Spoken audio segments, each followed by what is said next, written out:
बचपन और एक बड़ा हादसा। हिमालय की तलहटी में बसे एक छोटे से गांव में आर्यन नाम का एक लड़का रहता था। आर्यन बचपन से ही बहुत फुर्तीला था।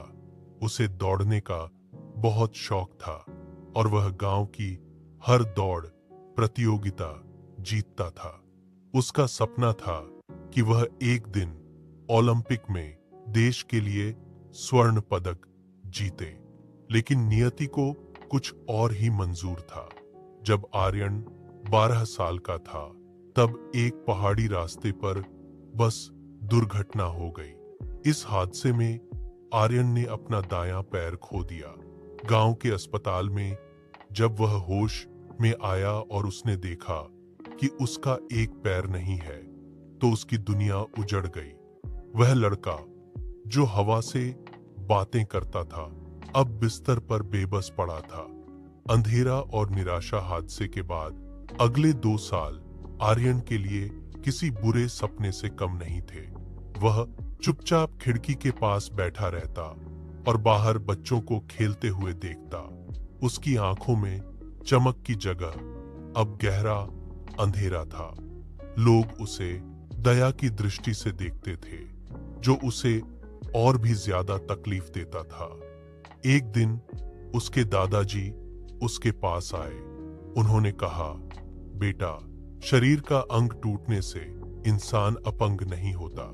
इंसान तब अपंग होता है जब उसका हौसला टूट जाता है। तुम अब भी दौड़ सकते हो, बस तुम्हें दौड़ने का तरीका बदलना होगा। एक नई शुरुआत। दादाजी की बातों ने आर्यन के भीतर सोई हुई आग को फिर से जगा दिया। उसने जयपुर फुट कृत्रिम पैर लगवाने का फैसला किया। शुरुआत में कृत्रिम पैर के साथ चलना भी पहाड़ चढ़ने जैसा मुश्किल था।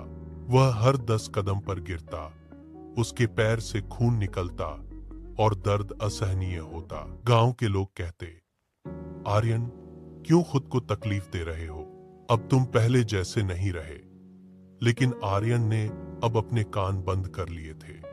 उसने अपने घर के पीछे एक छोटा सा ट्रैक बनाया। वह रोज सुबह 4 बजे उठकर अभ्यास करता, गिरता, संभलता और फिर दौड़ता। उसकी हिम्मत देखकर गांव के ही एक रिटायर्ड कोच मिस्टर खन्ना उसकी मदद के लिए आगे आए। उन्होंने आर्यन को पैरा एथलीट, दिव्यांग एथलीट के बारे में बताया। संघर्ष का रास्ता। आर्यन का प्रशिक्षण आसान नहीं था। उसे न केवल शारीरिक दर्द से लड़ना था, बल्कि समाज के उन तानों से भी जो उसे बेचारा कहते थे। कोच खन्ना उसे कहीं धूप और बरसात में भी अभ्यास कराते। आर्यन ने एक बात गांठ बांध ली थी, मैदान में हारने वाला फिर से जीत सकता है, लेकिन मन से हारा हुआ इंसान कभी नहीं जीत सकता। 2 साल की कड़ी मेहनत के बाद आर्यन ने राज्य स्तरीय पैरा एथलेटिक्स प्रतियोगिता में भाग लिया। जब वह ट्रैक पर उतरा तो लोगों में कानाफूसी होने लगी, लेकिन जैसे ही दौड़ शुरू हुई, आर्यन एक बिजली की तरह भागा। उसने न केवल वह दौड़ जीती, बल्कि एक नया रिकॉर्ड भी बनाया। स्वर्ण पदक और गौरव। अब आर्यन का लक्ष्य राष्ट्रीय स्तर पर पहचान बनाना था। उसने दिन रात एक कर दिया। उसकी डाइट, उसका अनुशासन और उसका अभ्यास, सब कुछ किसी तपस्या से कम नहीं था। अंततः वह दिन आया जब आर्यन अंतर्राष्ट्रीय पैरा गेम्स में भारत का प्रतिनिधित्व कर रहा था। स्टेडियम खचाखच भरा था। 100 मीटर की दौड़ शुरू होने वाली थी। आर्यन के बगल में दुनिया के बेहतरीन धावक खड़े थे। गो की आवाज के साथ दौड़ शुरू हुई।